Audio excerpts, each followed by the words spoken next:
Good morning to all of you. चलिए आज हम लोग आगे की ओर बढ़ते हैं और देखते हैं कि आपका रिज्यूम कैसे तैयार किया जाता है। फाइनल एग्जाम में आपको किस तरीके से रिज्यूम को लिखना है। अगर सपोज आपको एक कोई भी आपको जो है टॉपिक के ऊपर रिज्यूम बनाने के लिए बोला गया है ना। जैसे कि यहाँ पे बोला है कि resume for the post of teacher, teacher के पोस्ट के लिए आपको जो है वो एक रिज्यूम तैयार करना है। ठीक है, आपको जॉब चाहिए, टीचर का जॉब चाहिए टीचिंग फील्ड में, और आपको इसके लिए किसी कॉलेज में, किसी आपका स्कूल में रिज्यूम डालना है ना, ताकि जो है आपको जॉब मिल सके। ठीक है, तो देखिए यहाँ पे जैसा कि प्रीवियस की वीडियो में हमने आप लोगों को बताए थे कि जो आपका पहला होगा वो होगा आपका कॉन्टैक्ट इन्फॉर्मेशंस।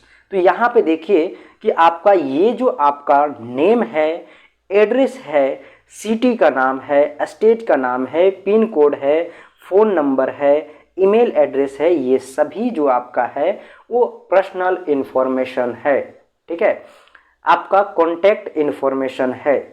उसके बाद है आपका पर्सनल इन्फॉर्मेशन यानी कि करियर ऑब्जेक्टिव, किस फील्ड में आपका क्या एक्सपीरियंस रहा है ना, किस तरीके से आपका करियर ऑब्जेक्टिव है उसके बारे में आपको बताना है। यहाँ सेकेंड में जो है आपका वो है करियर ऑब्जेक्टिव, है ना। उसके बाद थर्ड में आपको है वो आपका यहाँ पे मेंशन करना है एजुकेशनल क्वालिफिकेशंस। ठीक है, क्या क्या आपका एजुकेशनल क्वालिफिकेशंस है उन सभी चीज़ों को आपको मेंशन करना है। जैसे कि मान लीजिए कि आप डिग्री, किस डिग्री का नाम लिखना है, किस यूनिवर्सिटी से डिग्री प्राप्त किए हैं, है ना। अगर मान लीजिए बैचलर ऑफ एजुकेशंस, है ना, आप अगर बीएड किए हुए हैं तो आपको बीएड के बारे में बताना है ना। एग्जाम्पल के तौर पे यहाँ पे दिया हुआ है कि जैसे कि मान लीजिए डिग्री का नाम अगर बीएड है तो बीएड लिखना है, यूनिवर्सिटी से आप बीएड किए हैं उसके बारे में आपको बताना है। ठीक है, सब्जेक्ट स्पेसिफिक, आपका किस सब्जेक्ट से आपका डिग्री है उसके बारे में आपको बताना है। ठीक है, साथ ही साथ यूनिवर्सिटी का नाम, ग्रेजुएशन कहाँ से किए हैं, है ना, आप जो है ग्रेजुएशन के साथ साथ 12th पास कहाँ से किए हैं, 10th पास कहाँ से किए हैं, ये सभी आपका एजुकेशनल क्वालिफिकेशंस हो जाएगा। उसके बाद है आपका प्रोफेशनल एक्सपीरियंस, है ना, यानी कि किस तरीके से आपका प्रोफेशनल एक्सपीरियंस रहा है उसके बारे में आपको बताना है। कौन सा कॉलेज में आप थे, है ना, किस सब्जेक्ट का टीचर थे, कितने मंथ और ईयर के बीच में आपका एक्सपीरियंस रहा है, 2 साल, 3 साल, 4 साल, 5 साल का, उसको मेंशन करना है यानी कि प्रोफेशनल एक्सपीरियंस में।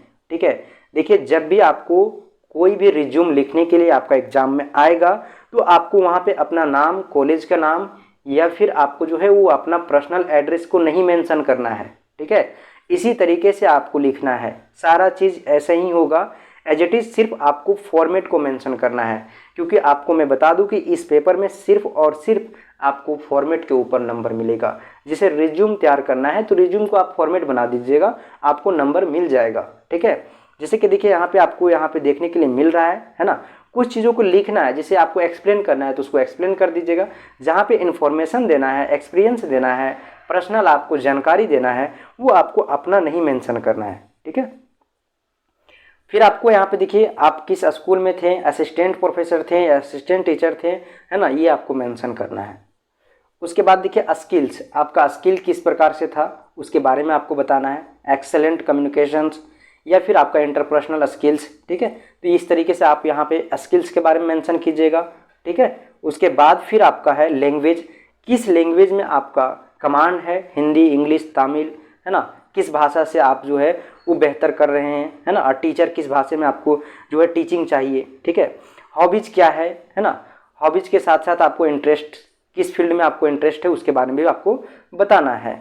उसके बाद देखिए रेफरेंस, है ना, किस चीज़ को आप रेफरेंस करते हैं, अवेलेबल अपॉन रिक्वेस्ट, आप जो रिक्वेस्ट कर रहे हैं, जैसे कि मान लीजिए टीचिंग के लिए कर रहे हैं। ठीक है, तो टीचिंग में आप जो है वो किस सब्जेक्ट में, है ना, किस पेपर के अंतर्गत आप किस तरीके का जॉब को रेफरेंस कर रहे हैं उसके बारे में आपको मेंशन करना है। और फिर लास्ट में आपका नाम, डेट और आपका प्लेस बताना है। ठीक है, तो इस तरीके से आपको एग्जाम में रिज्यूम को तैयार करना है। चलिए